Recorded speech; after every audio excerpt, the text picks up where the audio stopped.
Hey guys, what is up? This is Mr. A. Cruzy here.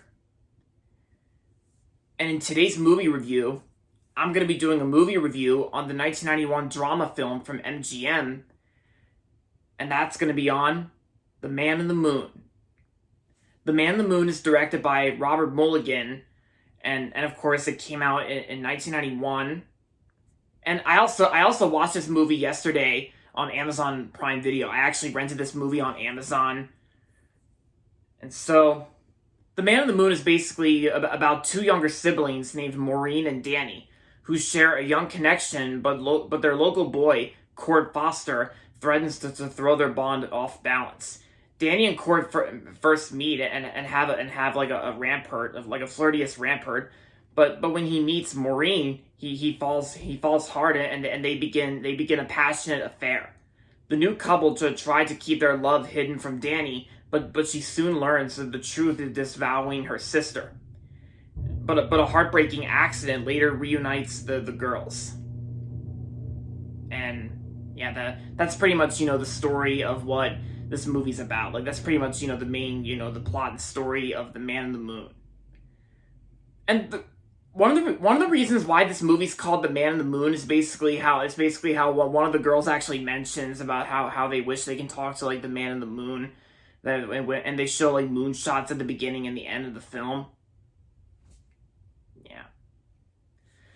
So, like I said, I rented this movie off of Amazon yesterday, and I gotta say, guys, this movie I thought was definitely like one of the best movies ever made in the early '90s. Even Roger Ebert, the movie critic, even he really loved this movie so much that he actually put this movie in one of his top 10 lists of the best movies that came out in 1991. And I do agree with Roger Ebert, like the late Roger Ebert. I definitely agree with Roger Ebert that this movie was fantastic. It's far from fantastic. It was amazing. It was definitely amazing and pretty. It's also a beautiful movie too when you think about it, because James Newton Howard actually composed the music score to this movie. And James Newton Howard's music, the music that was featured in this movie, James Newton Howard's music is definitely very pretty and beautiful, like in this movie, and like how this movie plays out as like a drama film. And I gotta say, everything about this movie is like well shot. I also really like how this movie takes place at like a farm country. Like, I think this kind of takes place at like some sort of ranch or some sort of like a ranch or a farm country. Yeah, it's pretty much like a country residence and like that. Oh yeah, I was gonna say this movie actually takes place in like during like the 1950s, of course, and yeah, during the 1950s, and this movie also takes place in Louisiana. Yeah, because it actually takes place in like a farm country located in Louisiana. And of course, this is from director Robert Mulligan, who's also known for directing To Kill a Mockingbird, which I really loved. I really enjoyed To Kill a Mockingbird. I actually I remember watching it when I was in high school, and I read the novel when I was in high school as well. Robert Mulligan's To Kill a Mockingbird was excellent, and this movie here, I gotta say, Robert Mulligan actually does a great job directing this film. Same with like James Newton Howard's music score; it's beautiful, and Robert Mulligan's direction is well directed. Oh yeah, and even the performances in this, the performances I thought were well acted. Like, I think the actors in this movie all did a great job in this film. And also, this movie actually marks the film debut of the girl who plays Danny in this film. She's actually played by Reese Witherspoon. This was actually Reese Witherspoon's first movie she was in, and at the time she was 14 years old and a teenager at the time this movie was made. Yeah, so I kind of felt like while watching this movie and renting it on Amazon to celebrate Reese Witherspoon's birthday yesterday. Yeah, because it was definitely and I thought the Man in the Moon I thought was a very great a really great start to Reese Witherspoon's acting career in movies.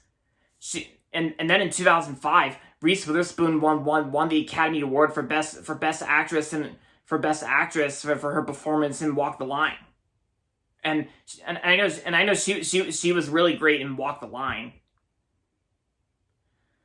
And of course, and then of course, all the way up until like after The Man in the Moon, Reese Witherspoon has been in like a lot of other movies, including one of the two of those MGM chick flick films, Legally Blonde, because Legally Blonde that Reese Witherspoon was also in, those movies were also made by MGM as well.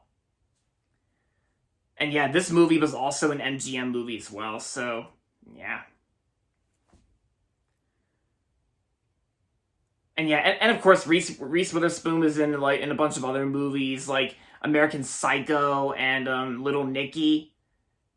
And for voice acting roles, she provided voice acting in the animated films Monsters vs. Aliens and the Sing movies. And I also remember hearing that Reese Witherspoon was supposed to play Merida in the Pixar movie Brave, but then she couldn't really do like a Scottish accent, so they got Kelly MacDonald to do the voice of Merida in the Pixar film Brave instead. And yeah, it's like Reese Witherspoon even explained why she left Brave while she was promoting the first Sing movie. Yeah, because I gotta say but of course as for like her performance in The Man on the Moon, her performance as Danny from Man on the Moon, I gotta say she did a great job in this film, and like I said, I think it's a great start to her acting career in movies. Like a few years later, before winning an Oscar for Best Actress in Walk the Line. And yeah, this movie was beautiful. It was pretty. It was well shot. And yeah, that's the best way. That's the best ways I can describe this movie. Yeah. So aside from all that, overall, The Man in the Moon was an amazing and pretty movie from 1991, and I'm gonna give The Man in the Moon 5 out of 5 stars. If you've not seen The Man in the Moon yet, then I recommend giving this one a watch. I recommend it. And there you have it, guys. That's gonna be it for my movie review on The Man in the Moon. And that's going to be it for this video, so make sure to give this video a thumbs up and subscribe to my channel if you haven't yet. And as always, thanks for watching, and until next time, this is Mr. A. Crizzy saying, goodbye everybody, and that's about it.